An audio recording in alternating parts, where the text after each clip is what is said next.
Señoras y señores, buenas noches, saludos cordiales. Es martes 11 de marzo y esto es el Arca de Marisa.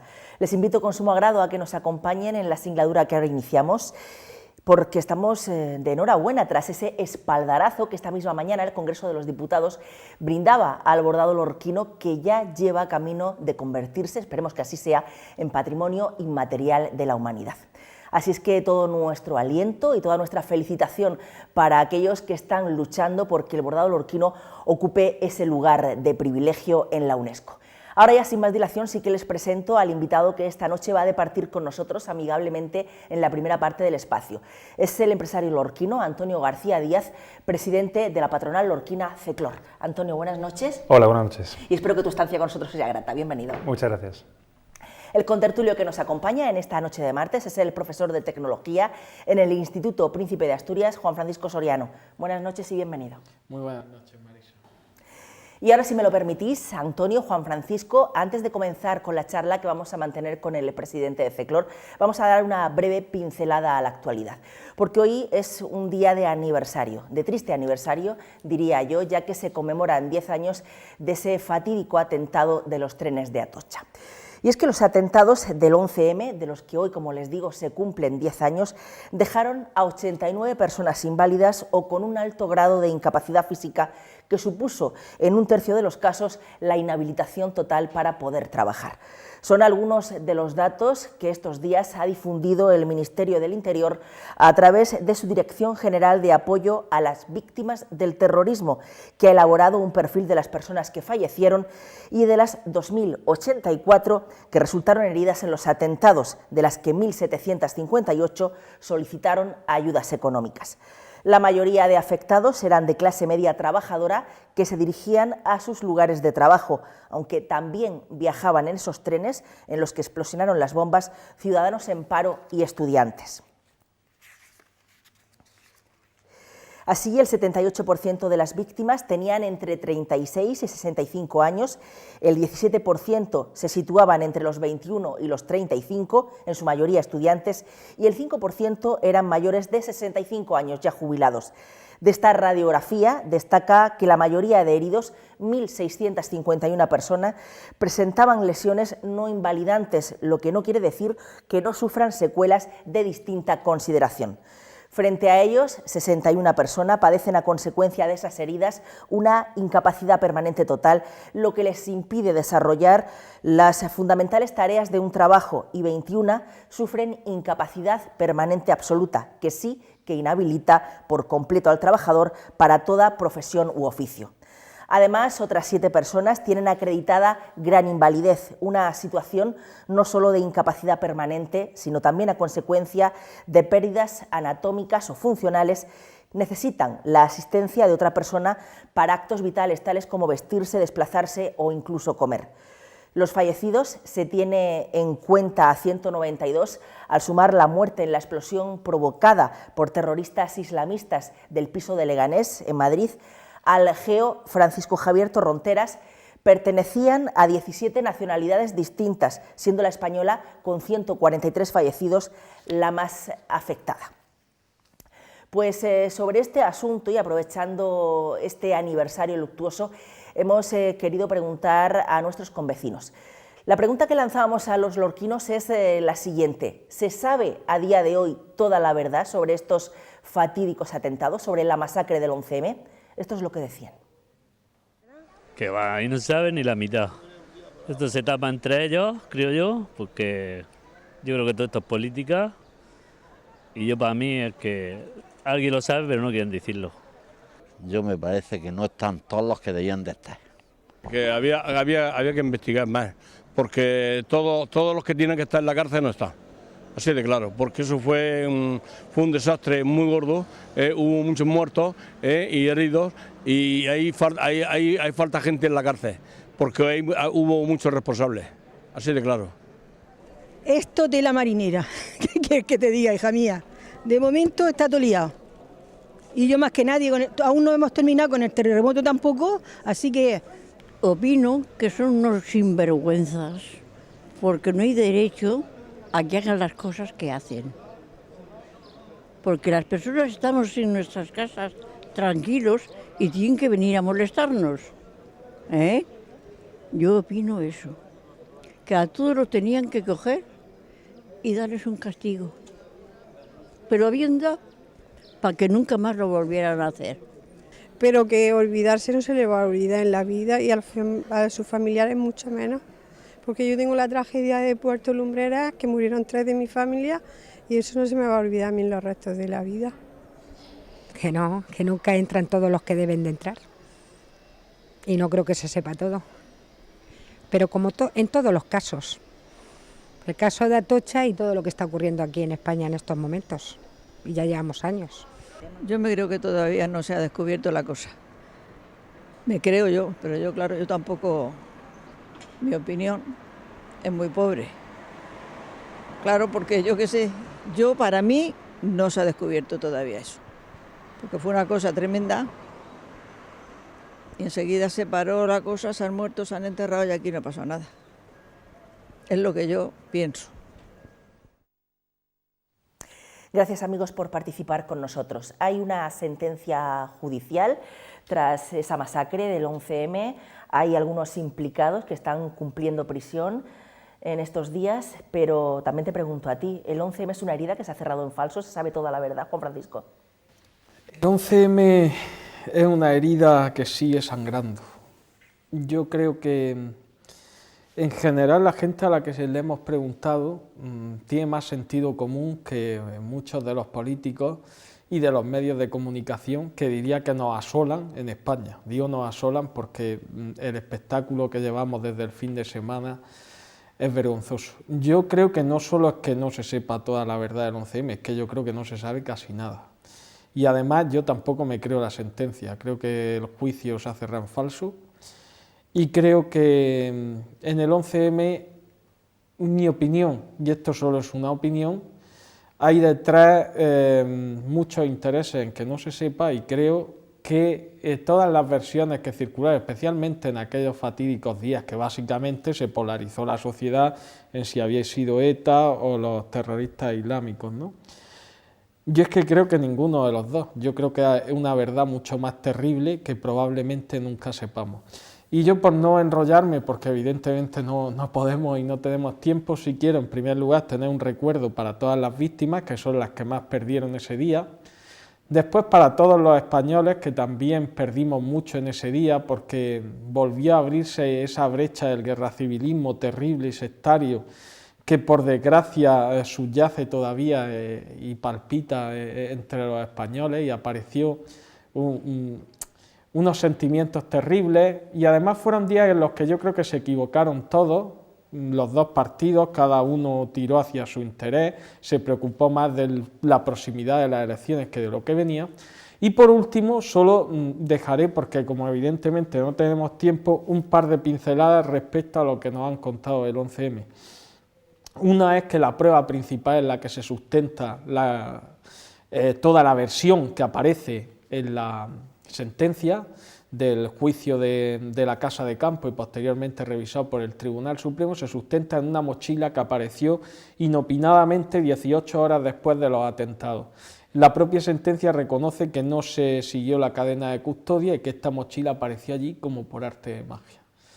Entonces, sin entrar en más detalles, a mí un caso entero que se sustenta en una mochila que para colmo contenía metralla, cosa que no se encontró en ninguna de las víctimas a las que se realizaron la autopsia ni en los heridos, pues a mí sinceramente la sensación que me da, y con esto concluyo, es que hay gentes interesadas, y ya sé que esto que digo es terrible, en que se pusieran pruebas falsas y en que no sepamos la verdad del 11M. A mí me parece que es algo terrible y tristísimo, y lo más terrible es que la mayoría de los políticos, de los partidos políticos y de la prensa también ha echado carpetazo y no quiere saber nada, con lo cual yo me malicio que efectivamente los verdaderos culpables no son los que nos han presentado y que la verdad probablemente es muy terrible.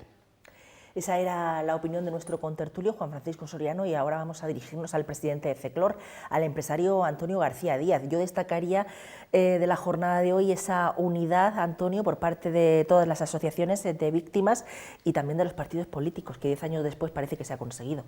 Sin duda, para mí es la principal lectura del día de hoy.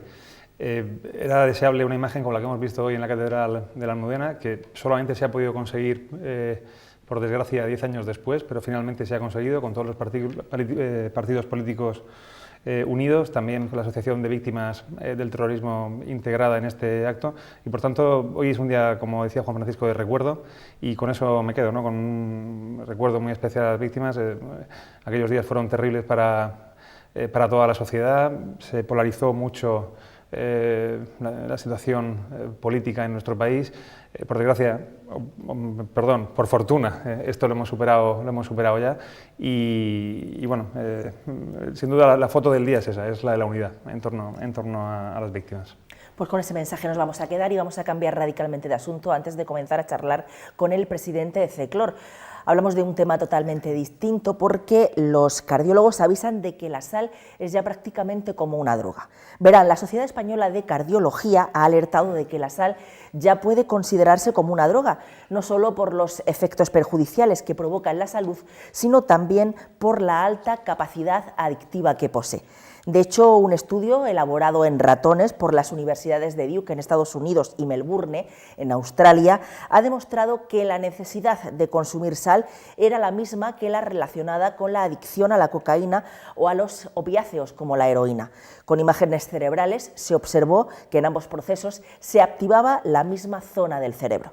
De esta manera, ante el consumo de estas drogas o de sal, se producían cambios profundos en ciertas células nerviosas del hipotálamo, provocando un aumento del tamaño y de la cantidad de las neuronas, al igual que dos proteínas específicas relacionadas con la adicción y el placer. Este alto poder adictivo de la sal podría explicar por qué en España consumimos el doble de la cantidad aconsejada al día, ya que de los 5 y 6 gramos recomendados por la Organización Mundial de la Salud, en España consumimos una media de 11. Además de cáncer de estómago, insuficiencia renal u osteoporosis, la sal favorece la aparición de la hipertensión, causante esta del 62% de los accidentes cerebrovasculares y del 42% de las enfermedades del corazón.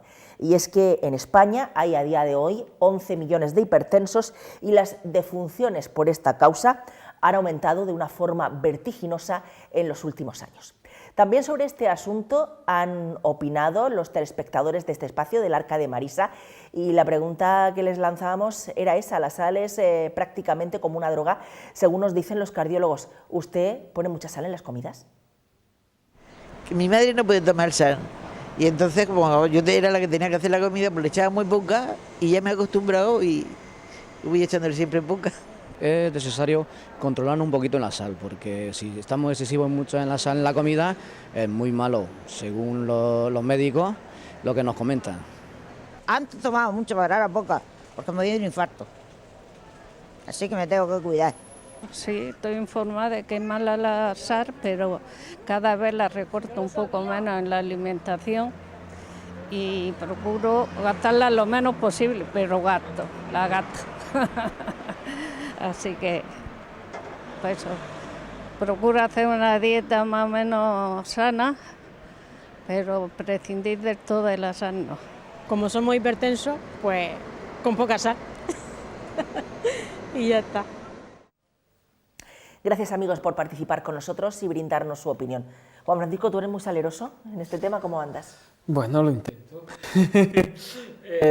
La verdad es que, a ver, me merece el máximo de los respetos el estudio, pero creo, a mí al menos me parece un poco exagerado, un poco dramático. O sea, independientemente de que yo no voy a poner en tela de juicio la veracidad científica del estudio, ¿no? Pues todos sabemos que el exceso de sal es negativo, pero también es verdad que la sal, desde que se conoce, es el condimento fundamental para el guiso. La sal se echa una poquita, que se disuelve y desaparece, pero es lo que le da la gracia y el sabor al guiso, ¿no?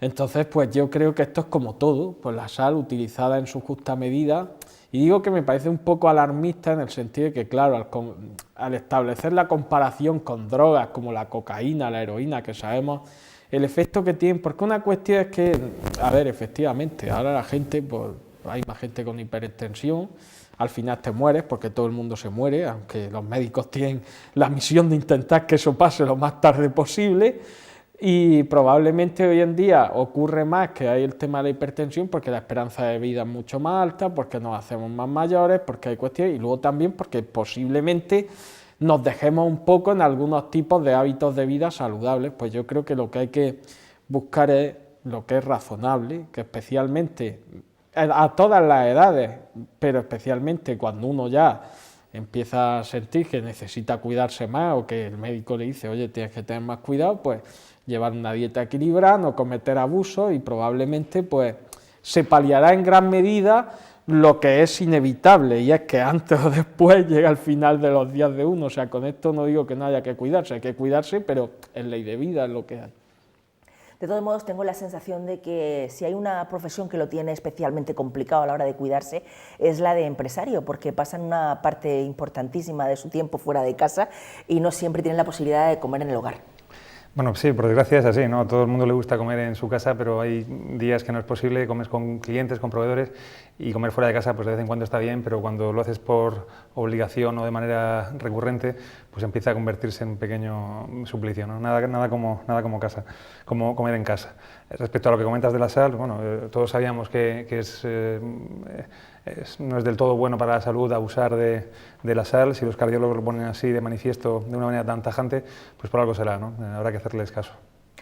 Pues vamos a hacerles caso a los cardiólogos y vamos ya a entrar en materia pura y dura charlando con el presidente de CECLOR, Antonio García Díaz. Pero antes le voy a pedir a Juan Francisco Soriano si tiene bien hacernos una radiografía económica de nuestro municipio.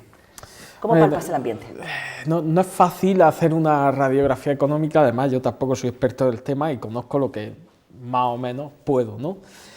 Yo diría que hay contradicciones, ¿no? Que hay, por así decirlo, una sensación agridulce, porque es cierto que se ven indicios de que, bueno, de que hay movimiento, de que hay gente con ganas de poner negocios, que aparecen negocios nuevos, que algo se mueve, ¿no? Por lo menos yo tengo la sensación de que algo mejor que el año pasado o el anterior, sí. Yo creo que sí, que la sensación de la economía puede ser algo mejor, pero tampoco es que sea buena. Es decir, la gente tiene muchísimas dificultades para acceder al crédito, y eso no solo es Lorca, en general, si es que aquí no nos podemos salir de nuestro contexto. Y luego la situación de Lorca evidentemente se ve agravada por varios factores. Uno, que pertenecemos al sur de Europa, y cuando digo al sur ya no hablo de España, sino la parte sur de España. Todas las zonas del sur de Europa son las más afectadas por la crisis, por muchos motivos que se podrían estudiar, pues por ejemplo por la práctica inexistencia de un tejido industrial, que eso son unas políticas que no corresponden desde luego a los ayuntamientos, y algo que espero que alguien se plantee algún día, que aparte del sector primario y el sector terciario, por medio tiene que haber algo, porque si no vendemos nada a nadie en plan de productos, yo lo veo complicado.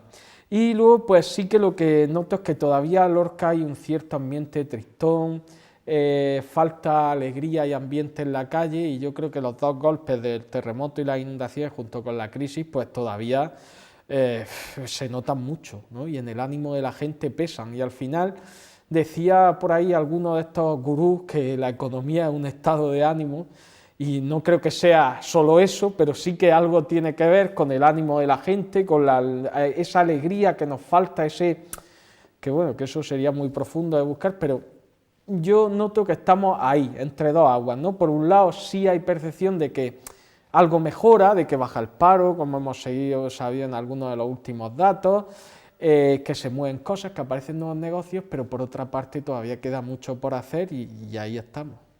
Gracias por tu opinión, Juan Francisco, porque hace más o menos un año, en estas calendas, Antonio García Díaz se alzaba con la presidencia de la patronal lorquina, de CECLOR. Lo hacía en unos tiempos económicamente convulsos, marcados por esa crisis económica, agravada básicamente por esas catástrofes naturales que azotaban nuestro municipio, tales como terremotos, miércoles 11 de mayo de 2011, e inundaciones, viernes 28 de septiembre de 2012. ¿Qué puede hacer la entidad que tú diriges para que ese periodo que aún nos queda de pasarlo mal, por así decirlo, sea más llevadero, sea más rápido? Bueno, la Confederación de Empresarios, CECLOR, como cualquier asociación de empresarios, lo que puede hacer por los empresarios a la hora de mejorar la situación de ellos es tratar de llevar sus reivindicaciones a los foros adecuados. Desde luego nosotros como confederación, ni nosotros ni ninguna otra confederación o asociación de empresarios, lo que puede hacer es solucionar los problemas económicos puntuales o el caso concreto de cada empresario, por qué no vende más, o no, esto no es esto. Lo que las asociaciones empresariales o confederaciones lo que tratan de hacer es ser interlocutores con las administraciones públicas, con la administración que corresponde en cada momento, con la local, la de la comunidad autónoma o la estatal en su caso. Son muchos los problemas comunes que afectan a los empresarios y lo que tratamos nosotros es poner orden en todo este mare magnum y tratar de conseguir o llevar al foro adecuado lo que entendemos que podemos conseguir en cada momento y respecto a cada administración. Por tanto, el asociacionismo empresarial es fundamental como cualquier otro asociacionismo. Siempre se ha dicho que la unión hace la fuerza, ¿no? No es igual que vaya un empresario en concreto a ver al consejero de empresa en Murcia a plantearle una cuestión concreta que vaya la Confederación de Empresarios de la comarca del Guadalentín, que representa a 2.000 empresas, a explicarle el mismo problema. No es igual porque el consejero que tienes de interlocutor no lo aprecia de la misma manera y desde luego la visita de la Confederación es mucho más efectiva. En este sentido sí que se consiguen cosas. Yo recuerdo cuando los terremotos de Lorca, inmediatamente a los pocos días el entonces presidente de la Confederación, Pedro Cazorla, puso en marcha o sugirió a los poderes públicos que se pusiera en marcha una mesa para la reactivación económica de la comarca del Guadalentín. Se puso en marcha con presencia de gente de miembros del Ayuntamiento, también de la Comunidad Autónoma, y de ahí, de esa mesa para la reactivación empresarial, surgieron muchas propuestas muy útiles que se han puesto en práctica y seguramente gracias a las cuales muchas empresas puedan seguir abiertas hoy en día. Por tanto, la unión siempre es buena, la reivindicación siempre es buena, entendida siempre como reivindicación con lealtad a las instituciones, eso siempre, pero con fuerza y con claridad. El Gobierno dice que este año, que acabamos prácticamente de comenzar, este 2014, va a ser el año del crecimiento económico y en el que se va a generar empleo. Yo no sé si los empresarios ya lo estáis comenzando a palpar así y os habéis imbuido de ese optimismo que nos quiere transmitir el Gobierno. Una de las características de los empresarios es que siempre son optimistas y tratan de ver la luz incluso cuando no la hay, ¿no? Este año 2014 efectivamente empiezan a apreciarse signos que indican que podemos estar al principio de la recuperación. Son signos que tienen mucho que ver con magnitudes macroeconómicas que esperemos que a lo largo de este ejercicio se trasladen a la realidad palpable de las familias y las empresas, ¿no? Pero en todo caso sí que se aprecian ciertas en fin, indicios, como señalo, que indican que podemos estar al principio del fin de esta crisis tan tremenda. Por lo menos lo que sí que se puede afirmar claramente es que hemos dejado de caer, lo cual ya es una gran noticia. El primer paso que se tiene que dar para empezar a crecer de nuevo es dejar de caer, ¿no? Yo entiendo que todos vemos que ya las cifras de paro no siguen empeorando, las cifras de ventas de cada empresa no siguen empeorando respecto al mismo periodo del año anterior, es decir, ya hemos estabilizado ventas, ya estamos en el fondo, pero ya no siguen cayendo. A partir de aquí, esperemos que este sea el año en que se empiecen a recuperar poco a poco. Igualmente, como decía anteriormente, las cifras de paro. Estamos por primera vez desde 2008 creando empleo neto, lo cual es una gran noticia, ¿no? Y desde luego una de las principales patas que tiene que solucionar o que tenemos que ser capaces de solucionar para que la reactivación económica sea un hecho es mejorar las cifras de paro. Pues no sé, como contribuyente, como ciudadano de a pie, Juan Francisco Soriano, si tienes la sensación de que el señor Mariano Rajoy y su equipo de gobierno han tomado las medidas adecuadas para sacarnos de la crisis. ¿O le pondrías algún pero a su gestión? Hombre, es complicado, pero siempre hay porque nadie es perfecto, ¿no? Yo creo, además, la gente me conoce que soy bastante crítico. Desde luego, como contribuyente en ese aspecto específico lo llevo bastante mal y creo que como la mayoría, porque aquí hay varias patas. Y una es la de las cargas impositivas y la verdad es que en esa no estamos especialmente contentos, yo creo que en general los ciudadanos, más allá del color político que uno tenga, ¿no? La subida de impuestos es patente y que yo creo que a todos nos fastidia. Es verdad que tiene un objetivo de cuadrar las cuentas, de combatir el déficit, pero yo siempre he sido partidario de que el déficit se tiene que combatir fundamentalmente por el lado del adelgazamiento de la administración, el control del gasto, y luego los impuestos, especialmente a aquellas personas que tienen que generar trabajo, porque el gobierno no da trabajo. A ver si a la gente esto se le metiera en la cabeza, el trabajo lo proporcionan los empresarios, la gente que crea empresas es quien da trabajo, no el gobierno. El gobierno en todo caso tiene funcionarios que tienen que atender a unas necesidades de la población que se considera que el gobierno es quien tiene que organizarlas, que incluso algunas de las cosas que hace el gobierno sería discutible si tiene que hacerlas el gobierno o a lo mejor una empresa privada, ¿no? Entonces creo que el gobierno por un lado sí que ha conseguido la estabilidad, eso es cierto, eso es un mérito del gobierno de Mariano Rajoy, un gobierno que es respetado en los ámbitos internacionales, que hemos visto cómo en los foros internacionales pues se le tiene en consideración y se considera que está haciendo cosas bien, lo cual es muy importante porque al final la economía es global y está interconectada, y desde ese punto de vista creo que sí que se ha acertado bastante. Otra cuestión es ya lo que hablaba antes de las políticas concretas, que unas nos gustan más y otras menos. Yo lo que confío y espero es que el gobierno sea consciente de que tiene que aligerar las cargas impositivas, especialmente a las personas que se encargan de producir y de generar empleo, porque es que eso es fundamental. Si no, los vamos a tener ahí siempre un poco ahogados, ¿no? Entonces, en ese sentido, es la línea en que yo creo que fundamentalmente el gobierno tiene que mejorar. No sé, Antonio, en estos tiempos económicamente convulsos, ¿cómo los empresarios habéis conseguido o estáis consiguiendo capear el temporal y lidiar con la crisis? Bueno, como se puede, la verdad es que no es fácil. No hay una receta. No es fácil, pero es verdad que después ya de unos cuantos años pasándolo mal, la mayoría de las empresas han realizado el ajuste que les permite seguir operativas. Me ha gustado mucho la intervención de ahora mismo de Juan Francisco, porque es que yo creo que ha dado la clave de lo que tú estás preguntando, ¿no? Habiendo hecho, como digo, la mayoría de las empresas el ajuste, cabe preguntarse si el sector público ha hecho su ajuste. Es decir, no puede ser que haya una presión fiscal que ya podemos calificar de confiscatoria, tal cual, porque así lo entiendo yo, en que se sigan aumentando impuestos sin límite, gravando todo tipo de situaciones, y que el sector público y la administración pública siga sin racionalizar el gasto público. Hay que pensar que hay que dejar de tratar de cuadrar las cuentas públicas y mejorar el déficit por la vía de los ingresos y hacerlo por la racionalización del gasto. Solo así podremos tener un poco de aire el sector empresarial, que son realmente quienes tienen que crear empleo en este país, ¿no? Por tanto, hay claramente situaciones mejorables, como es la de la presión fiscal. Estamos esperando, como agua de mayo, una reforma fiscal que atenúe esta presión y que desde luego simplifique también lo que es el mapa impositivo en nuestro país, que hay que ser un auténtico profesional, experto, con máster y con todo lo que se pueda tener para poder entender lo que tienes que pagar, porque no es normal la complejidad impositiva a la que hemos llegado. Por tanto, es claramente mejorable la situación y bueno, yo creo que el sector privado, por lo que preguntabas, ha hecho su ajuste, estamos todos expectantes y deseando que el sector público haga el suyo. Pues en Lorca hay un porcentaje elevado en el tejido empresarial de pequeñas y medianas empresas, de pymes, que son las que sustentan ese tejido empresarial.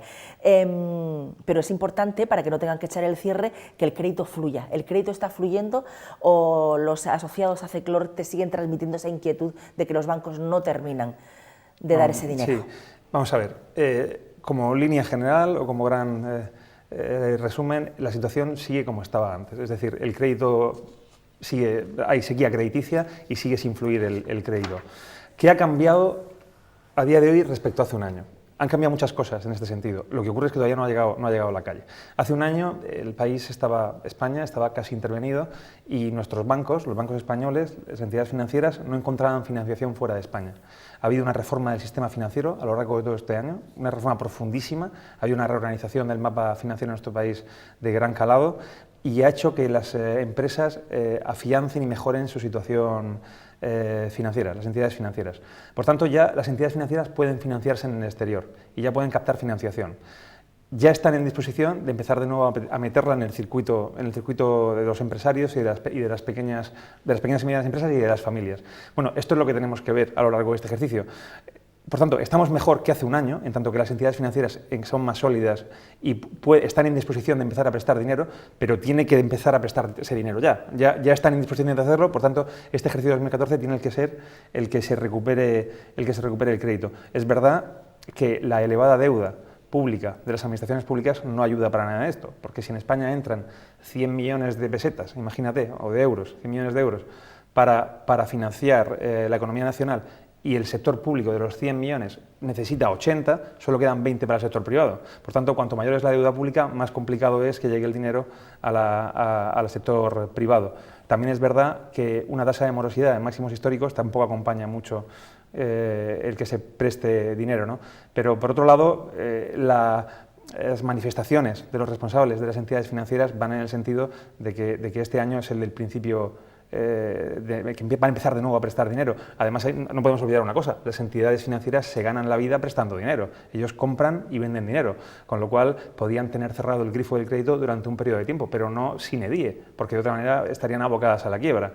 Entonces, es inherente a una entidad financiera prestar dinero. Por tanto, yo entiendo y quiero pensar que este año efectivamente es el año en que volveremos a ver el crédito en nuestras empresas, aunque, como he dicho al principio, aún no ha ocurrido. Pues me imagino que todo el mundo conoce al invitado de esta noche, a Antonio García Díaz, presidente de CECLOR, porque es el gerente de una de las empresas más prestigiosas de nuestro municipio, como es La Lonja del Muelle. Y es precisamente esa labor la que le pone en contacto desde hace ya bastante tiempo con organizaciones, con empresas, no solamente de este país, sino de más allá de nuestras fronteras. Por lo tanto, la pregunta que te quiero formular ahora, Antonio, es ¿de qué adolecen los empresarios locales o qué les sobra?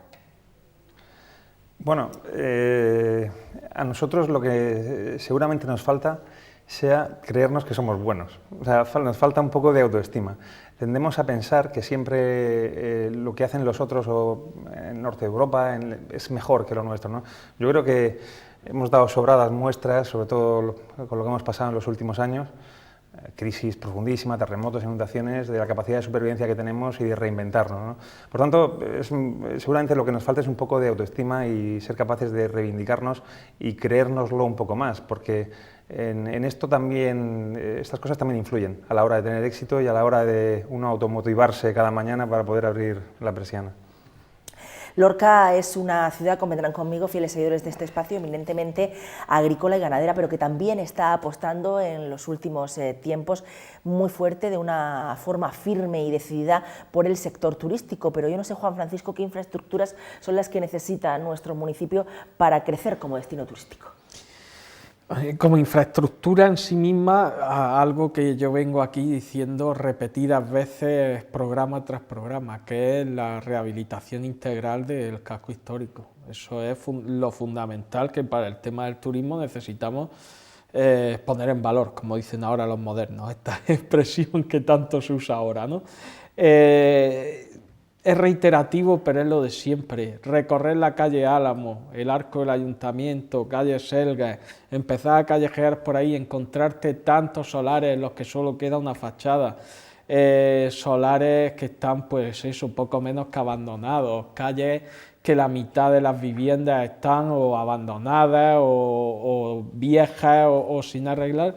Creo que es sin duda la apuesta fundamental que tenemos que hacer para que el turismo funcione, y no solo que se arreglen, sino que además, como me consta que hay un plan, de que se instalen comercios, cosas que le den vida a ese casco histórico y tratar de promover. Yo creo que eso es lo fundamental, porque otro tipo de infraestructuras van más en orden interno, ¿no? A que Lorca sea una ciudad más moderna, más transitable, más tal, pero yo creo que fundamentalmente el tema del casco histórico. Y luego hay otra cuestión que ya no es infraestructura, es creérnoslo. O sea, para vender un producto turístico nos tenemos que creer que lo tenemos.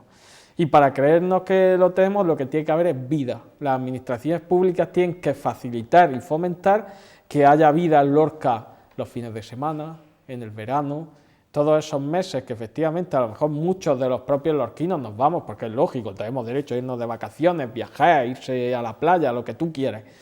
Pero lo que tienen que hacer las administraciones, además del tema del casco, fomentar que haya vida en todos esos días que digamos son de bajón o de depresión en Lorca, para que esa vida haga que sea atractivo venir.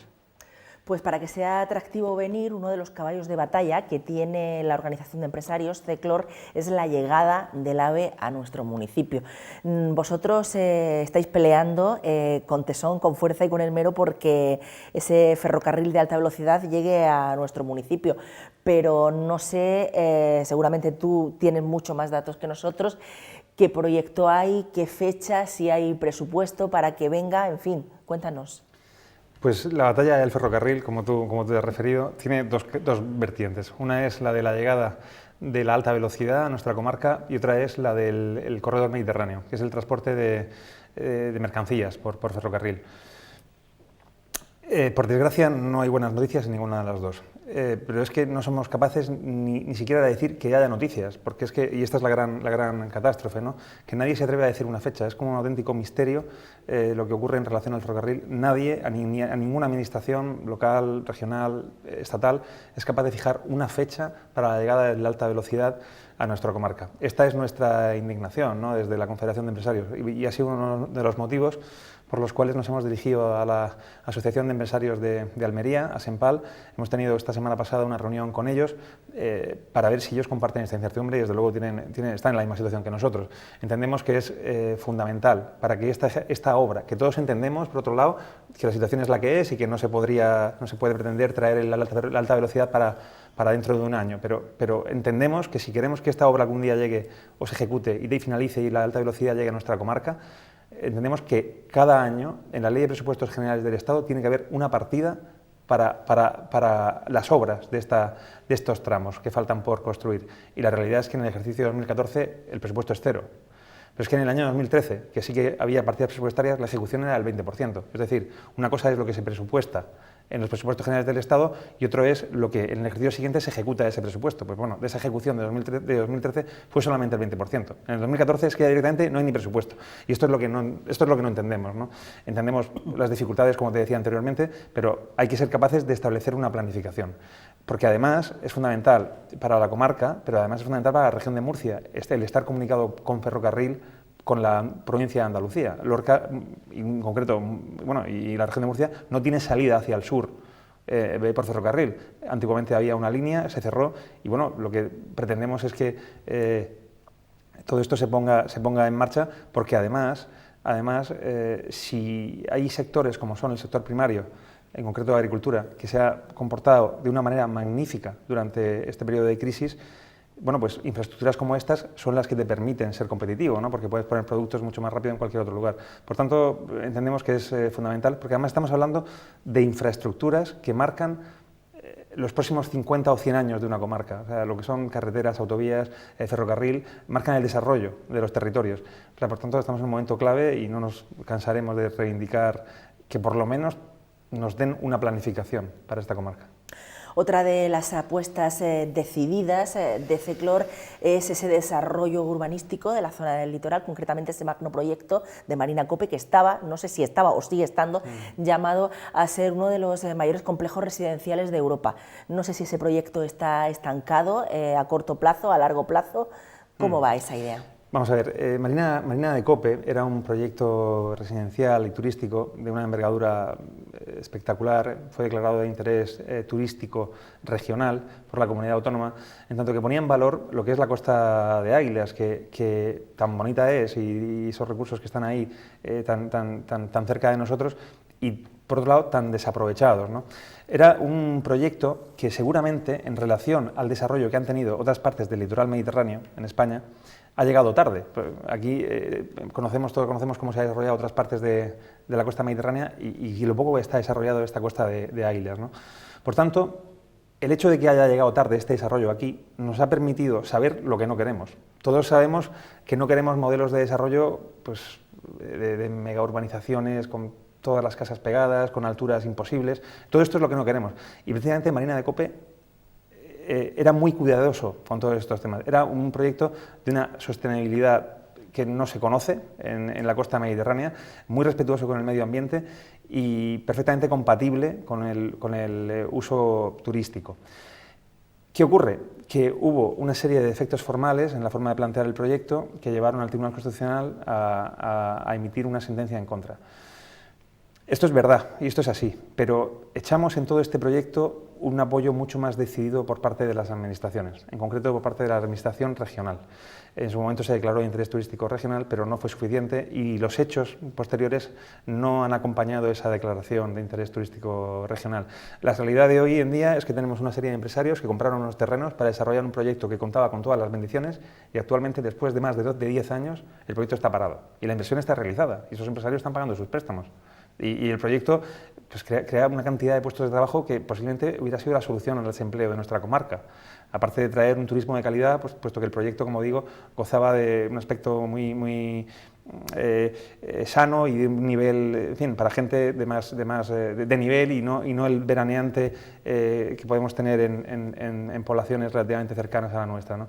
Por tanto, una pena que proyectos así se abandonen y no haya un apoyo más decidido y más claro por parte de las administraciones públicas. Seguimos estando ahí también en esa pelea para que se recupere y se vuelva a poner en valor.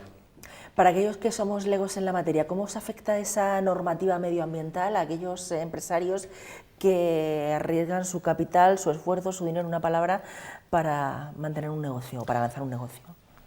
Nosotros entendemos que el medio ambiente, por supuesto, hay que cuidarlo y en esto no podemos tener ninguna duda de que somos partidarios de esto, ¿no? Lo que ocurre es que una cosa es defender el medio ambiente y otra cosa es que con excusa del medio ambiente lo que realmente se pretenda es aumentar el poder recaudatorio de la administración. Son cosas distintas, ¿no? En este sentido, hay una gran amenaza sobre la comarca del Guadalentín, que es el proyecto conocido como Red Natura, que viene a significar para la comarca del Guadalentín que el 40% del territorio de la comarca, de Lorca, Águilas, Totana y Puerto Lumbreras, queda protegido. ¿Qué significa que el territorio quede protegido? Pues significa que no se puede dedicar el territorio de una manera rentable y competitiva a actividades agrícolas y ganaderas. O sea, las actividades agrícolas y ganaderas que hay actualmente tendrían que hacer tal ajuste para cumplir con unos requisitos medioambientales desproporcionados que les obligaría al cierre. Estamos hablando del 40% del territorio. Esto significa que sectores claves, como ha sido la agricultura, que se ha comportado, como decía también anteriormente, de una manera muy buena a lo largo de estos años, pues se vería también abocada a una crisis profundísima de la cual no levantaría cabeza, ¿no? Sería un auténtico cataclismo para esta comarca. Bueno, pues esto está actualmente negociándose en Murcia. Si esto llega a ponerse en vigor, supone tal desastre para nuestra comarca que bueno, posiblemente muchos nos veríamos obligados a emigrar. Por fortuna, nuestra patronal regional, CROEN, ha paralizado este proyecto y actualmente se están negociando nuevas condiciones. Por tanto, el medio ambiente es fundamental, hay que tratar de cuidarlo, pero hay que hacerlo compatible con el desarrollo económico y con la vida de las personas, porque lo contrario es todo una hipocresía que no conduce a ningún sitio, ¿no? No sé, Juan Francisco, si quieres apuntar algo al hilo de lo que nos está diciendo esta noche el presidente de FECLOR. Me parece especialmente sensato la última frase, que es el problema que ocurre con alguna gente que anteponen el tema medioambiental casi, si me descuida, ya no solo al desarrollo, es que a veces hasta la salud de las propias personas, ¿no?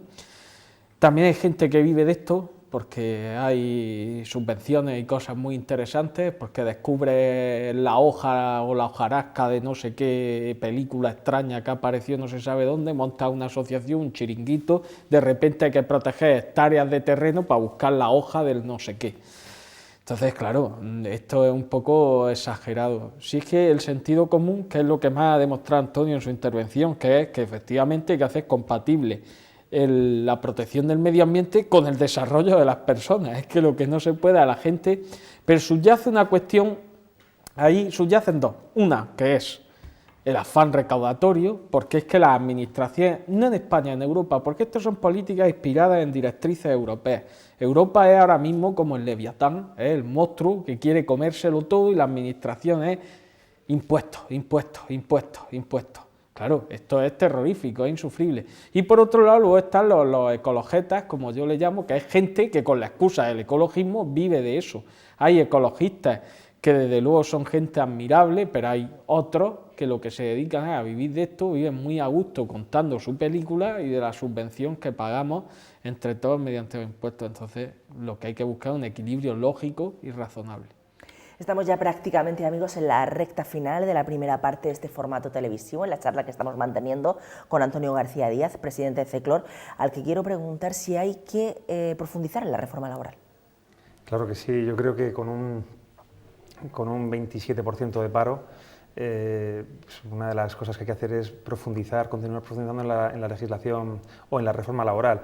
En primer lugar, se impone una flexibilización de los tipos de contratos de la legislación laboral, para que cualquier empresario desde el minuto 1 sepa a qué atenerse y cualquier trabajador también. Cuál es el contrato, cuál es la duración, cuáles son las causas por las cuales se puede prescindir del trabajador y cuál es el coste de esa decisión. En segundo lugar, habría que hacer una rebaja en las cotizaciones sociales para mejorar la situación del empleo, que la ligo a la pregunta de la reforma laboral, ¿no? Y por supuesto, también habría que adecuar la formación de los trabajadores e incluso de los estudiantes de formación profesional a la realidad de las empresas.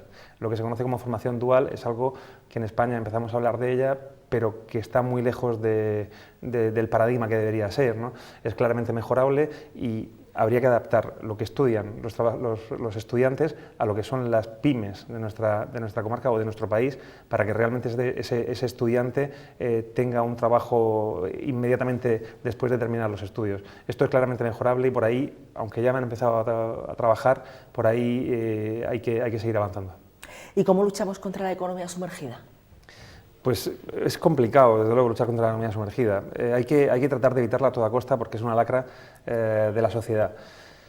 Lo que ocurre es que con una presión fiscal como la que tenemos hay muchísimos pequeñísimos o pequeños autónomos empresarios que de no estar en esa situación posiblemente estarían abocados al cierre. No estoy justificando ni mucho menos la economía sumergida, en ningún caso. Hay que combatirla y hay que aflorar todo este tipo de situaciones. Pero es verdad que el marco laboral, el marco fiscal que tenemos actualmente ayuda muy poco a que la economía sumergida desaparezca.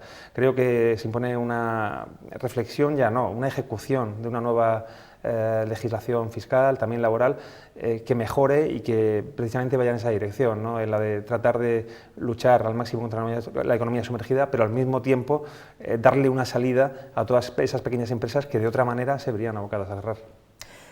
¿Tú te terminas de creer, Juan Francisco Soriano, que en Lorca haya aproximadamente unos 7.000 parados? A ver, la estadística uno no tiene más remedio que creérsela porque viene de las fuentes oficiales, ¿no? Otra cuestión es que de esos 7.000 parados haya personas que estén realizando actividades. Esa es otra cuestión. Entonces, pues es posible que sí que las haya, si sabemos también las propias estadísticas oficiales hablan de en torno al 20-25% de la economía sumergida. Entonces, probablemente una parte importante de esas 7.000 personas están subsistiendo como pueden, haciendo lo que pillan, como se dice vulgarmente, exactamente, y tratando de subsistir. Pero yo lo que creo es que es lo mismo que el dato del paro en toda la nación. Yo creo que hay otra pata importantísima que en España es la que está soportando esta crisis durísima y estos niveles de paro, que es las familias. Las familias, pues unos nos ayudamos a otros y los que están trabajando ayudan a los que no lo están. Dime 3 cuestiones imprescindibles que os permitan a los empresarios crear empleo. Pues mira, te las he comentado ahora mismo cuando me has preguntado por si era necesario profundizar en la reforma laboral. En primer lugar, para crear empleo hay que simplificar la legislación laboral. Que un empresario sepa desde el minuto 1 a qué se atiene cuando contrata y cuando necesita prescindir de un trabajador, cosa que a nadie le gusta. En segundo lugar, la mejora vía rebaja de las cotizaciones sociales. Son altísimas, las más altas de Europa, y esto es algo que resta competitividad a las empresas y, por tanto, es un elemento que te lleva pues, a lo mejor a no contratar cuando realmente necesitarías contratar a alguien. Y en tercer lugar, lo que te hablaba antes de la formación dual. Cuando un empresario necesita buscar trabajadores en la calle, lo que busca es una persona formada que entienda su negocio, que sepa, que tenga el perfil de trabajo que en la empresa se va a desarrollar y que hoy por hoy es muy difícil de encontrar en nuestro mercado laboral. Y esto es porque está fallando la formación profesional, no está bien enfocada desde el punto de vista de las administraciones públicas. Estos 3 elementos son claves y capitales y desde luego contribuirían mucho a disminuir la cifra de paro. Y que los bancos aflojen la guita también contribuiría Esto bastante. es seguramente lo primero. Sí. Bueno, pues el próximo jueves Ceclor está de enhorabuena porque entrega esos prestigiosos galardones que este año, Antonio, han ido a parar ¿a quién? Han ido a parar a 4 empresas representativas de nuestro tejido empresarial. Una es Loige Agricultura, una empresa de Águilas, que es líder nacional en producción de tomate cherry. Otra es Viajes Helio Tours, una empresa de viajes, de servicios turísticos importantísima por su innovación en nuestra comarca. Otra empresa es Transportes José Antonio, una empresa de transporte autónomo que se dedica desde hace muchos años al transporte de pieles curtidas en Lorca, industria tan vinculada a nuestra comarca y que pone las pieles en cualquier sitio del territorio nacional o europeo. Y finalmente el cuarto premiado es Carnicería José, una empresa de comercio tradicional de alta calidad del barrio de San José, como todos conocemos. Además, este año hacemos una mención especial a la Fundación Poncemar por la labor que lleva realizando en Lorca desde hace más de 60 años, pero además este año en particular por la puesta en marcha de un parking, el parking de Menchirón, que tan buen servicio está dando a los comerciantes y a los empresarios de la zona. Un ejemplo perfecto, el de Poncemar, de cómo equilibrar un interés empresarial con una función social detrás, ¿no? Enhorabuena también a Poncemar por la buena gestión que están realizando en los últimos años. Y además este año nombramos presidente de honor y entregamos la insignia de oro a Pedro Cazorla. Pedro Cazorla Parra, anterior presidente de la patronal lorquina. Ya ha transcurrido un año desde que tú estás como presidente y con esa perspectiva, ¿cómo definirías la labor, el trabajo que realizó Pedro Cazorla al frente de la entidad que tú ahora presides?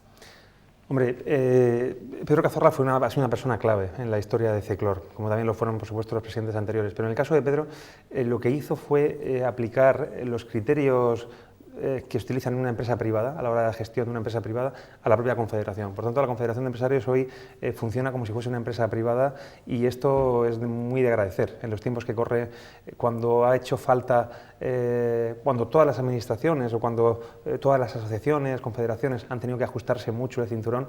En la Confederación de Empresarios lo hemos hecho, pero no hacía falta tanto, porque ni siquiera cuando las cosas iban bien había exceso de grasa, ¿no? Y esto seguramente es un mérito de Pedro.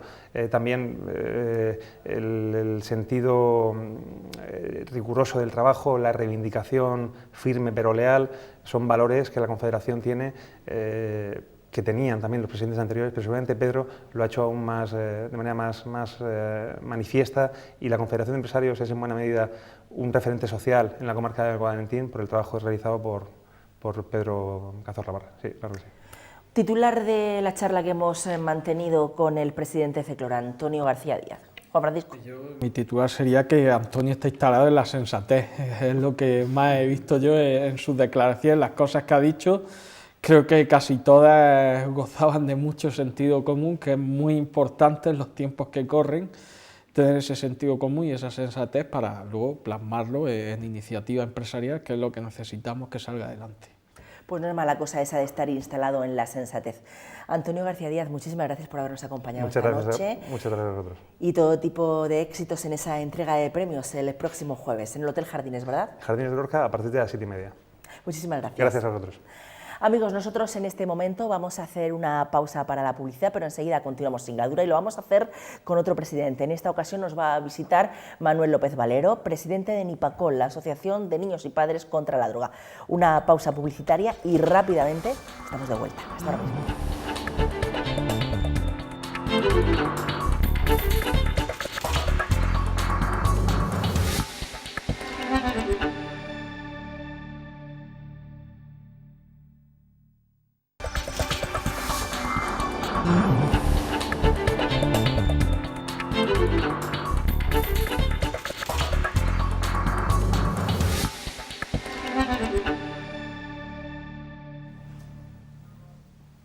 Segunda parte del Arca, amigos, en esta noche de martes, y ya tenemos al siguiente invitado en los estudios de Comarcal Televisión. Se trata, tal y como les adelantaba, de Manuel López Valero, presidente de Nipacol, la Asociación de Niños y Padres contra la Droga. Manuel, buenas noches. Buenas noches. Y encantada de tenerte aquí. Igualmente, muchas gracias. Continúa con nosotros Juan Francisco Soriano. Gracias. Servidor. Perfecto. No sé, Juan Francisco, hablamos de Nipacol, la Asociación de Niños y Padres contra la Droga, una entidad, hay que decirlo, y esto conviene resaltarlo, sin ánimo de lucro. Si en alguna ocasión te han tentado para que coquetees, para que entres en el mundo de las drogas, si te han ofrecido algún canuto de María, alguna pílula de éxtasis o alguna raya de coca. Algún porro sí, porque vamos, yo recuerdo en la época universitaria y tal, más que un ofrecimiento así serio en el tonteo, ¿no? De uno llevaba un porro, estamos de fiesta, vamos a tomar patatín, patatán. Ya más allá de ahí, no. Supongo que de eso soy incluso un privilegiado, de que no se me han presentado más posibilidades y que además, pues gracias a Dios, yo tenía ya una madurez y una capacidad de decir que no, que a lo mejor hay otras criaturicas que por muchas circunstancias, o no tan criaturas, no son capaces de tener esa madurez o esa capacidad, ¿no?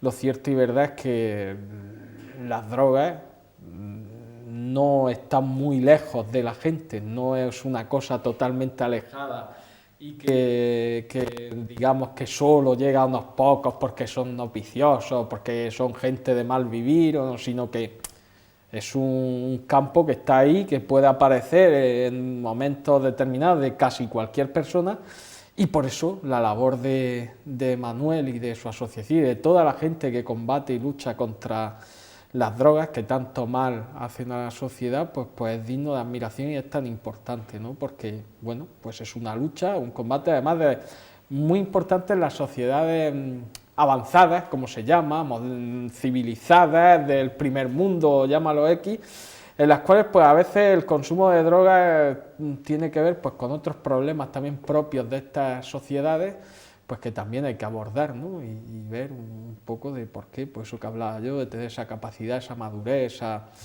muchas cuestiones pues que supongo que a lo largo de la conversación irán saliendo y que seguro que Manuel nos ilustrará.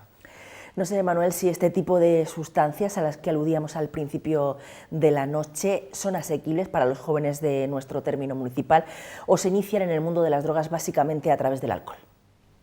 No, son muy asequibles y lo que nos contaba Juan Francisco, estoy totalmente de acuerdo. Lo que pasa es que yo, conociendo a Juan Francisco como le conozco, pues tengo muy claro que él no era la víctima a atacar, porque ellos saben con quién se gastan el dinero en este sentido, ¿no? En este sentido sobre la expresión. Juan Francisco no es una persona fácil de convencerle, ni ha sido fácil de convencerle para decir toma prueba esto, porque tiene una dosis alta de personalidad, de principios morales, y él no ha tenido problemas porque él ha sabido estar siempre en ese sentido, como es natural. Nos decías que sí, este tipo de sustancias son asequibles para los jóvenes de nuestro municipio. Todas. ¿Se inician en el mundo de las drogas a través del alcohol? Bueno, digamos que el alcohol es una de las vías que facilitan la entrada al resto de las drogas. No es exclusivo, porque hay que decir que, por ejemplo, la oferta del cannabis, llámese hachís, llámese marihuana, pues está alrededor de los institutos y a lo mejor le llega esa oferta al adolescente antes incluso que empiece a beber alcohol, y entonces no necesariamente, pero que sí, que el alcohol es una de las vías, evidentemente, y sobre todo cuando hablamos de ofertas nocturnas, porque claro, cuando un adolescente o un joven lleva ya 2, 3 copas, pues esas toxinas que llevan el alcohol han actuado sobre las neuronas, y entonces cuando realmente el joven, el adolescente o cualquier persona empieza a tener unos síntomas en donde no controla, no coordina, y es asequible. Esas son las presas fáciles. Si nos basamos en esa vía como entrada del alcohol, evidentemente es muy vulnerable la persona que ya ha tomado unas copas. Todos sabemos cuánto nos puede costar una botella de alcohol de tal o cual marca, pero el resto de sustancias drogodependientes también no son asequibles, aunque estemos en un periodo de crisis económica, a cualquier bolsillo, Manolo. Sí, lo que ocurre es que efectivamente, y esto además en estos días acaba de salir el informe del Plan Nacional sobre Drogas en el año 2013, en donde se reconoce que por primera vez se ve una bajada generalizada en el consumo de drogas y se indica que posiblemente una de las causas fundamentales sea la crisis económica. Cuando hay datos del Plan Nacional sobre Drogas, nosotros siempre encontramos una gran recompensa moral, porque nos damos cuenta que seguimos siendo privilegiados en la región de Murcia. Dentro de nuestra región somos una zona privilegiada porque estamos muy por debajo del consumo de drogas en general, no solo a nivel regional, sino a nivel nacional. Por lo tanto, pensamos que este informe que dice que en general han bajado el consumo de drogas, según el director del Plan Nacional sobre Drogas, la incidencia de la crisis ha sido fundamental. Pero también quiero pensar que el mensaje, la preocupación por el sistema, por el gobierno en general, pues va haciendo que cada vez sean más conscientes los jóvenes. Y sobre todo la publicidad que se está dando a todos esos dramas que se ven cuando un joven está en coma etílico, se ve ya en televisión afortunadamente, o cuando un joven o cuando 4 jóvenes vienen de una fiesta en donde por desgracia tienen un accidente y hay una desgracia detrás de otra. Todo esto va haciendo mella. Y luego hay otra cosa muy importante, que es que antes, hace años, los jóvenes consumían alcohol u otra droga y circulaban alegremente por la carretera. Hoy las medidas sobre la circulación en este sentido, afortunadamente ya han pasado a ser cuestiones penales, está haciendo que la juventud a la hora de coger un coche tiene muy claro que ya no piensan en el accidente, sino en la sanción que les puede caer si se les controla con exceso de alcohol o con consumo de cualquier droga prohibida, ¿no? Entonces, en términos generales, digamos que se está consiguiendo bajar el consumo, aunque hay, decía también el informe del Plan Nacional sobre Drogas, hay un repunte sobre relajantes del sistema nervioso. Los famosos fármacos que hoy se tiran con mucha facilidad. Yo recuerdo, hace 3 años aproximadamente, responsable de drogodependencias dentro de la región de Murcia, un médico psiquiatra me decía que realmente se estaba disparando el consumo de ansiolíticos en nuestra región, cuando yo le decía, pero bueno, pero es que eso sale de una receta. Y me decía, es verdad, pero está ocurriendo. Bueno, a nosotros realmente no es que nos preocupe eso, pues pensamos que sigue estando controlado, puesto que estamos hablando de prescripción facultativa, y lo importante es tener claro que el consumo en general de drogas está bajando un poquito. Una buena nueva esta de que el consumo de droga en general esté bajando, sobre todo en nuestra región. De ahí la labor importantísima que desarrollan entidades como esta que esta noche nos acompaña, Nipacol, la Asociación de Niños y Padres contra la Droga. Y a pesar de toda la información que tienen los jóvenes hoy en día, me atrevería a decir que son los jóvenes mejor informados de toda la historia de este país, siguen todavía cayendo en las redes de la droga. ¿Te lo explicas? Sí me lo explico por lo siguiente, y es que en esto no solo es una cuestión de que es que la gente sea viciosa, o sea, que es que llega ahí, te gusta, vas buscando tal. Hay varias cuestiones. Yo una que siempre digo es que la gente tiene que tener una formación a nivel interior, ¿no? de tener una autoestima, de quererse a uno mismo, o sea, una serie de cosas que son problemas, han sido antes, lo son hoy y lo serán mañana. Y muchas de las víctimas de las drogas y de otras cuestiones son personas pues, que cuando se miran al espejo no les gusta lo que ven, no están contentas consigo mismos y buscan algún modo de evasión. O sea, las drogas encuentran como algo pues, que como que les saca de esa realidad que a ellos no les gusta, ¿no? Entonces es una realidad la de la droga que es tentadora para mucha gente, porque hay gente pues, que oye, encuentra ahí pues no sé, un primer instante de no sé, aparte de que hay drogas que tienen pues esos momentos, ¿no? de subidón, de esas cosas que busca alguna gente. Yo escuchaba alarmado algunas de las nuevas formas de emborracharse, digamos, que tienen algunos jóvenes ahora, unas cosas rarísimas que además es que me da hasta cosa contarlas porque son verdaderamente es que hasta desagradables, ¿no? Y es porque ahí subyacen pues algunas cuestiones, ¿no? De buscar, no lo sé, algo que le falta a la gente y que a veces lo busca ahí por ser aceptado en el grupo, porque los otros lo hacen, llámalo X, ¿no? Pero que hay una serie de cuestiones ahí en las que hay que trabajar mucho en la formación, en la autoestima de las personas, en tener una personalidad formada, en no dejarse llevar, no dejarse arrastrar, y todo eso va a ser una lucha, yo creo, para siempre, o sea, porque esos son problemas del ser humano, que están ahí siempre presentes y que, bueno, que hay que combatir. Me gustaría a estas horas de la noche, Manolo, si lo tienes a bien, que ilustraras a esos padres que nos están siguiendo a través de Comarcal Televisión, cómo pueden descubrir que su hijo ya está coqueteando con las drogas. Sí, bueno, yo siempre lo he dicho que una de las formas más prácticas que existen es que nos olvidemos del conformismo que tenemos los padres cuando nuestro hijo sale a acostarnos a dormir y hasta el día de mañana, ¿no? Y que pase lo que no nos preocupa, sabemos que vuelve, claro, pero lo que no sabemos es en qué condiciones vuelve. Y yo insisto mucho a los padres que es fundamental que vean cómo llegan sus hijos, simplemente que le abran la puerta, oye, ¿cómo estás? ¿Vienes bien? Háblame, 2 minutos de expresión, que el padre sea capaz de ver si su hijo es capaz de vocalizar, de hablar en condiciones correctas. Esa es la mejor forma de valorar un padre si su hijo viene correctamente. Eso con respecto, digamos, al alcohol. Con respecto a otras drogas, pues ya hay que analizar un poco más profundo sus comportamientos, ¿no? Entonces, yo creo que los padres deben de tener algo muy claro, y es que la educación y la formación de los hijos, como muy bien dice Juan Francisco, esos principios morales, es en casa donde hay que impartirlos. Hay que impartirlo en casa porque es que, insisto, yo lo digo mucho en todos los lugares donde puedo, la educación de los hijos no se debe de recibir en un instituto. Al instituto se va a aprender las materias que los profesores imparten.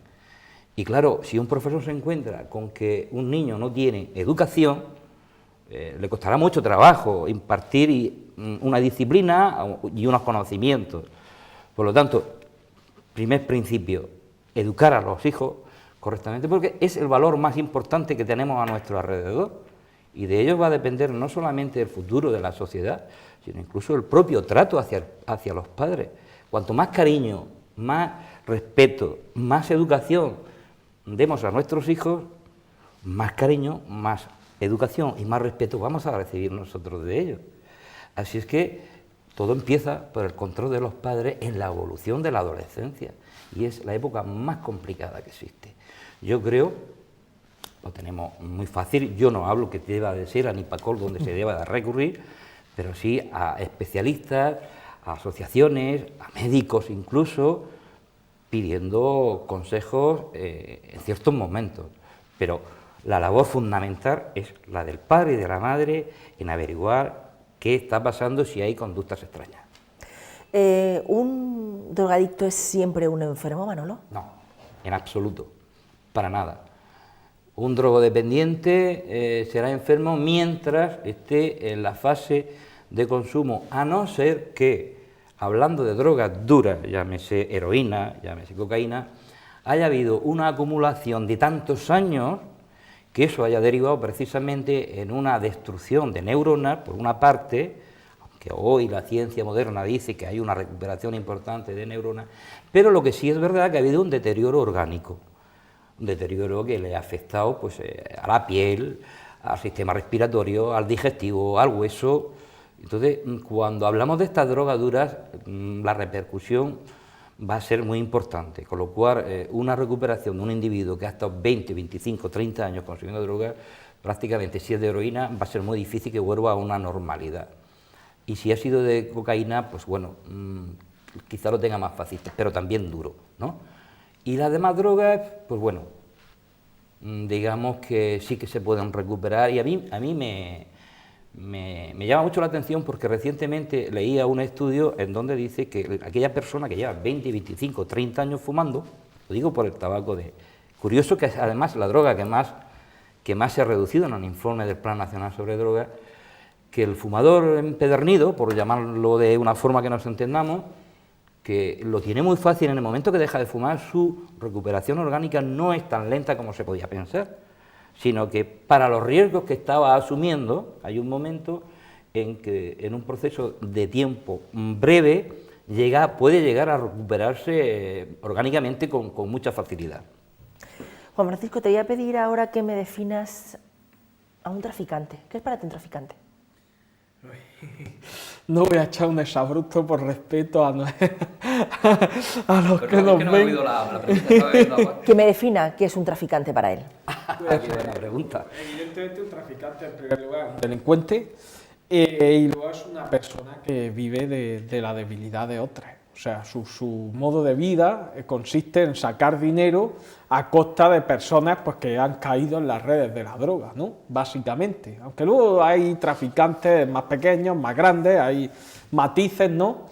Pero, vamos, un traficante es, pues como diría alguno, un envenenador de la sociedad, es una persona que le está haciendo un daño terrible a la sociedad y, por lo tanto, como el delito que está cometiendo es gravísimo y las consecuencias, sobre todo, que tiene sobre las personas que giran en su esfera y a las que le está suministrando drogas y demás, es tan terrible, pues asimismo debe ser perseguido de un modo implacable por las autoridades y luego debe ser castigado proporcionalmente al daño que está haciendo, que es mucho, y en consecuencia el castigo debe ser pues el mayor posible.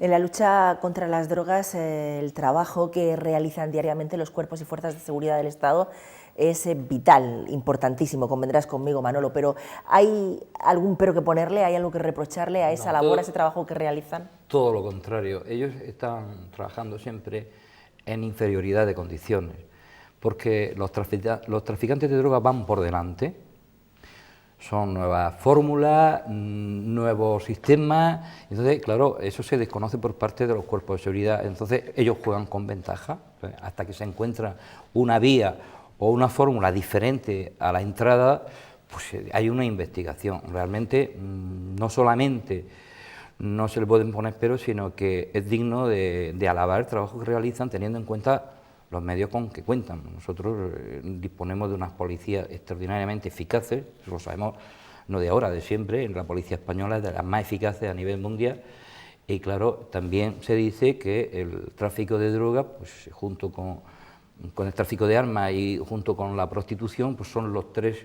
parámetros que más capital mueven a nivel mundial. Entonces, trabajar con esas características es muy difícil. Sin embargo, ya vemos cómo sistemáticamente aparecen, y no olvidemos además un agravante, es que estamos en un paso que entra lo que viene de África, pero es que lo que viene de Sudamérica, que quiere llegar a Europa, es a través de España prácticamente, con lo cual una tarea tremendamente difícil para los medios de que dispone y para la cantidad de personas que existen dentro de la policía, pues están jugando siempre en fuera de juego.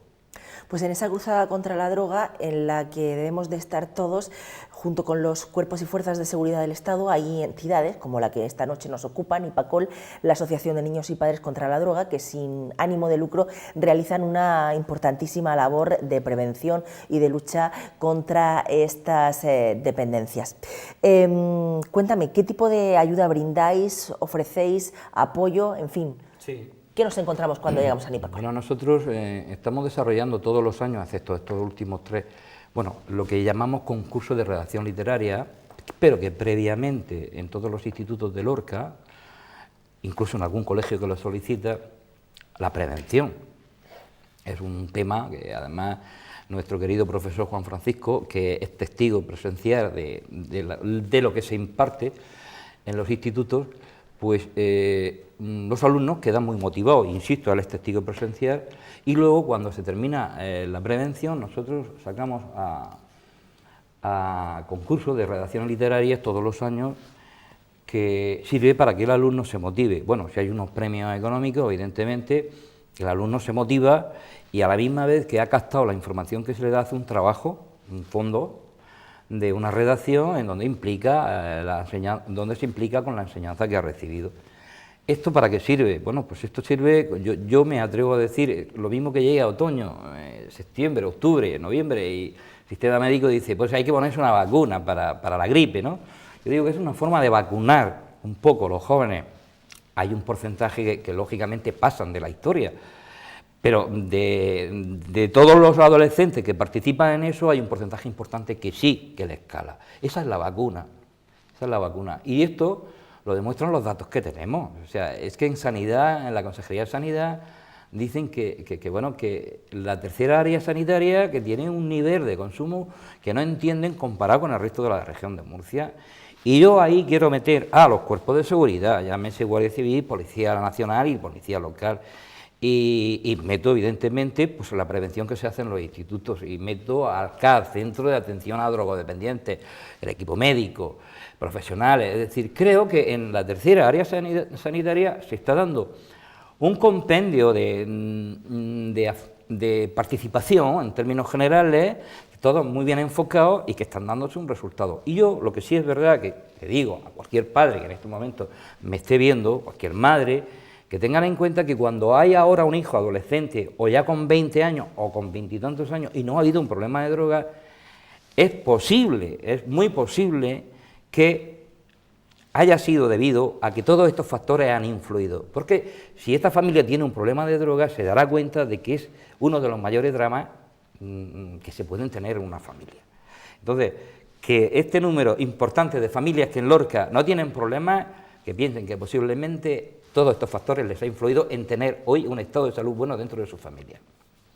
Nos hablabas de esa labor que realizáis con los más pequeñines de nuestro municipio, concretamente a través de esas reacciones literarias, de esas charlas, de esos coloquios que brindáis a los escolares, tanto en colegios como en institutos, pero para los más adultos, ¿qué tipo de ayuda brindáis? Bueno, nosotros hemos hecho toda la comarca, todos los alrededores, toda Lorca, todos los municipios, hablo de pedanía. Ahora, donde nos estén viendo, saben que hemos pasado por todas las pedanías de Lorca, en donde hemos impartido a estas personas mayores, a las cuales les decimos, oiga, mire usted, no es igual fumarse un cigarro que un porro, o sea, un cigarro de nicotina, que no es igual que un cannabis, que una marihuana. Ah, no me diga usted eso. Sí, hombre, que no son iguales, no son los mismos. Quiero decir, en las pedanías nos hemos encontrado muchas familias que daban por hecho que un porro de marihuana o de hachís pues era un cigarro más.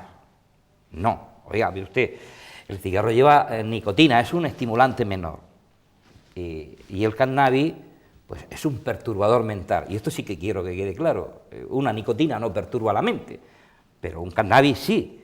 Está dentro de los perturbadores mentales. Entonces, es por lo que me preguntaba a las personas mayores. Nosotros hemos ofrecido el tipo de formación a todos los colegios, a todas las AMPA, y realmente hoy digo así de claro aquí en este medio que los padres, en términos generales, la inmensa mayoría pasan olímpicamente de la formación de sus hijos en este tema, como lo están oyendo, porque le he ofrecido a la SAMPA, a la FAMPA, cualquier tipo de formación en este sentido, y no he visto respuesta por parte ni de la FAMPA, ni de AMPA, ni de nada.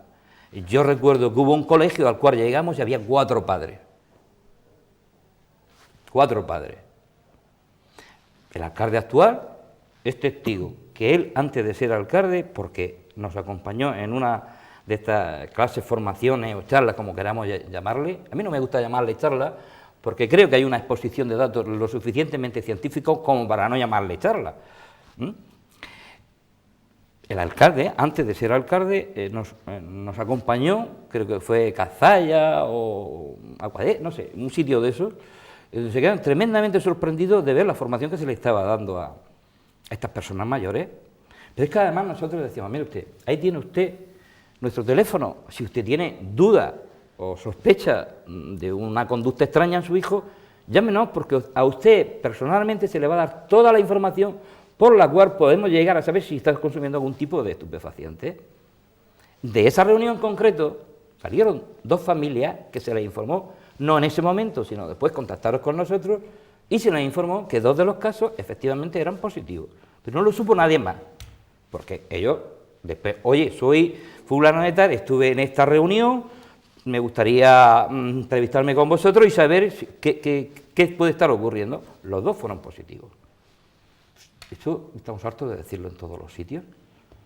Y bueno, y luego llega el caso en donde aparece el chico con 16, 17 años que le han cogido con un porro, le ha cogido la Policía Local, la Nacional, la Guardia Civil, le ha levantado un acta de consumo en vías públicas. Entonces los padres se enteran porque llega una sanción que va a partir de 600 euros para arriba. ¿Qué ocurre? Que entre las labores que realiza Nipacor, pues nosotros estamos homologados por la delegación de gobierno y este individuo tiene la opción de decir, o paga los 600 euros o me pongo en tratamiento Nipacor, que dura 6 meses, que tiene unos controles y que si sigue dando positivo se va a informar a la delegación de gobierno o incluso a la concejalía del Ayuntamiento de Lorca de Seguridad, que también tiene su programa enfocado en este sentido, darle opción al joven que ha sido cogido consumiendo en la calle por cualquier estupefaciente y se le ha dado la oportunidad de recuperarse. Esos son 6 meses que suelen ser muy efectivos porque nosotros controlamos 2 veces al mes. A los 6 meses ha salido negativo, pues bueno, esa persona se libra de esa sanción, pero lo importante ya no es que se haya librado de esa sanción, es que ha estado 6 meses sin consumir, con lo cual es posible que haya dejado de tener esa pequeña adicción o mediana adicción. O alta adicción. Me resultaba preocupante, Juan Francisco, no sé a ti, ese pasotismo por parte de los padres al que aludía el invitado de esta noche, Manuel López Valero, presidente de Nipacor, la Asociación de Niños y Padres contra la Droga. Ya, pero a mí no me sorprende especialmente porque tristemente yo veo que a los padres han delegado en exceso el tema, lo decía él al principio, de la educación en los colegios y los institutos. Entonces, claro, cuando una pareja, una familia decide traer una criatura al mundo, aparte de darle de comer y de vestir y tal, pues tiene que preocuparse de educarla, ¿no? Y creo que lamentablemente hay bastante extendida una mentalidad en que todas esas cosas de los valores, de la droga, de la sexualidad, de un montón de cosas, para eso está la escuela. Nosotros, eso es muy complicado, eso tal. Y tampoco hace falta saber latín ni haber hecho 2 carreras para educar a tu hijo. Quiero decir, hay cosas concretas, conocimientos científicos que uno no va a tener, pero la responsabilidad de unos padres es indelegable, además viene recogida en la Constitución española, o sea, no es ninguna broma, y es indelegable, y lo que tienen que hacer los padres es sentarse con su hijo y en cada periodo de su vida decirle, pues esto por aquí bien, por aquí mal, hay que hacer esto, hay que ser de esta manera, no hay que hacer lo otro, cuidado con la droga, señales del otro, y no esa comodidad que veo yo que hay bastante y se traduce tanto en este tema de las drogas como muchos otros, de que a la escuela solo vamos a protestar por las notas, preocupan las notas y tal, pero yo también noto bastante esa ausencia de implicación de los padres en lo que es la educación en términos amplios de su hijo, información en valores y en infinidad de cosas. Me imagino que te lo habrán preguntado muchísimas veces, Manolo, pero ¿por qué estás tan implicado con este tema de la lucha contra la droga? ¿Porque has tenido algún pariente, algún familiar, alguien cercano que haya caído en las redes de la droga? ¿Porque tú mismo en tu juventud has sido consumidor? No sé. Sí, bueno, pues es una pregunta, además de tradicional por muchas personas, lógica, por otra parte. Bueno, vamos a ver, yo tengo 4 hijos y afortunadamente nunca he tenido un problema de drogas, la menor. Está ahora con 19 años en la universidad, en tercero de carrera, o segundo, perdón, y quiero decir que la menor ya ha salido de esta historia, nunca ha tenido un problema. Yo de muy joven ya, no sé si esto a la larga ha sido positivo para mi vida, pero de muy joven ya estaba implicado en la sociedad, ¿no? Fui presidente de la Asamblea Local de la Juventud de Lorca, fui presidente de la Asamblea Provincial de la Juventud de Murcia, y después me fui a mi vida profesional, que fue el ejército. Cuando regreso, un grupo de amigos que habían formado parte de la juventud, que ya tenían hijos, pues me pidieron que me hiciera cargo de la Asociación Lorquina de Padres contra la Droga, lo cual a mí, tengo que decir sinceramente, no me decía nada, no me embaucó la idea. De hecho, estuvieron durante 6 meses pendientes, me insistían que por favor, que era una necesidad de la sociedad de Lorca. A los 6 meses accedí, llegué y me encontré con una asociación que había hecho todo lo que había podido, pero que estaba desestructurada, abría un día a la semana, pero yo tuve la suerte o la desgracia de ver 15, 20 madres llorar una vez a la semana que se reunían allí. Aquello a mí me impactó porque yo decía que tenía 4 hijos y me enganchó hasta el día de hoy. También es verdad que en reiteradas ocasiones he pretendido dejar el cargo y la respuesta siempre ha sido la misma: Manolo, si te vas tú, nos vamos todos. Y esto ya me lo han hecho en 3, 4 ocasiones la junta directiva de la que he dispuesto: si te vas tú, nos vamos nosotros. Y me duele mucho que el esfuerzo que se ha hecho entre todos, directiva, políticos por otra parte, empresas por otro, medios de comunicación por otro, que el día que encuentre una persona que de verdad quiera tirar del carro, yo esto lo considero un trabajo dignísimo, no remunerado pero digno. Entonces, y además lanzo el mensaje, si alguien de verdad tiene ilusión por luchar por la sociedad, que sepa que yo estoy aquí dispuesto a que cuando llegue uno que de verdad quiera esto, encantadísimo. No me he pegado al sillón, lo puedo asegurar.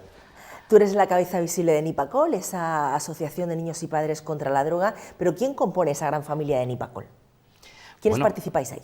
Ahí tenemos una junta directiva de 16 personas que cada 4 o 5 años, dependiendo si se adelantan las elecciones o se mantienen en sus fechas, pero bueno, pues ahí tenemos yo siempre he tenido la suerte de tener gente muy competente y bueno, algunos se van, otros llegan y en estos momentos pues nosotros tenemos una junta directiva muy colaboradora en las funciones, lo digo por si alguien se confunde, que tenga claro que en Nipacol las decisiones no las toma el presidente. Evidentemente yo tomo decisiones superficiales para no tener que estar molestando a la gente sistemáticamente, pero las decisiones de trascendencia, hay una junta directiva, se reúne y en algunas ocasiones me han dicho, Manolo, pues no, a eso no. Y no ha salido, no se ha realizado porque la junta directiva ha considerado que no era viable. Es decir, que, insisto, las decisiones de Nipacol, el acierto o el fracaso que esté teniendo Nipacol no es cuestión del presidente, sino de toda una junta directiva. Pues estamos ya prácticamente fuera de tiempo. Juan Francisco, ¿con qué te quedas de esta charla que hemos mantenido esta noche con Manuel López Valero, presidente de Nipacol? Hombre, me podría quedar con muchas cosas, pero sobre todo yo me quedo con, pues por un lado con que Manolo sigue con la misma idea desde que yo lo conozco en esto de trabajar por el bien de la gente, que es algo importantísimo. Hay una idea extendida entre mucha gente, lo que hemos hablado antes de los padres que no se preocupan, igualmente entre capas de la sociedad, de que la administración es la que tiene que hacerlo todo, que vivir un poco tal, y justamente Manolo representa un poco una visión contraria o al menos complementaria, que es la que a mí me gusta, y es que la sociedad civil tiene que ser impulso de la sociedad, o sea, no podemos esperar a que vengan otros a hacer las cosas por nosotros, o sea, Manolo y toda la gente que trabaja con él en Nipacol, pues son una muestra más de que la sociedad civil lo que tiene que hacer es organizarse, y no solo para la política como tal y como la entendemos directamente, porque la política en su sentido amplio es construir la ciudad, y ellos lo están haciendo, están construyendo la ciudad, poniendo los cimientos para que sea una sociedad más sana y en la que sea mejor vivir. A mí me parece algo magnífico y que es lo que mucha gente confía en que haga. Si me lo permite, Marisa, a mí me gustaría decir que dentro del concurso de redacción literaria, lo que son 1.000 euros en premios, que el plazo de abril para los alumnos de segundo, tercero y cuarto de eso es el día 10 de abril, presentación de concurso de las redacciones, y que la entrega de premios será el día 26 de abril a las 12 en el Centro Cultural de la ciudad. Y que en ese acto se va a hacer un reconocimiento a ciertas personas. Por ejemplo, socio de honor, implicadísimo al máximo, José Díaz López, calzado Golfitos, está ahí, va a recibir el título de socio de honor. Hay una persona que trabaja en los medios de comunicación, se llama Marisa Arcas Carrasco, que va a ser distinguida por Nipacol. Yo le decía a Marisa cuando me llamaba hace unos días, que ya tenía conocimiento de esta distinción, Marisa, no regalamos nada, desde Nipacol no se regala nada. Estamos para gratificar y considerar a aquellas personas que también luchan por la causa desde otro punto diferente. Y le recordaba un programa que hizo en un medio de comunicación que duró 3 meses ese programa, porque todas las semanas se desarrollaba, se exponía una droga, cómo actuaba. Y ese es el punto al cual yo le recordaba a Marisa, es que un programa de 3 meses no lo ha hecho nadie con nosotros, y eso hay que reconocerlo y hay que valorarlo. Bien, eso decimos.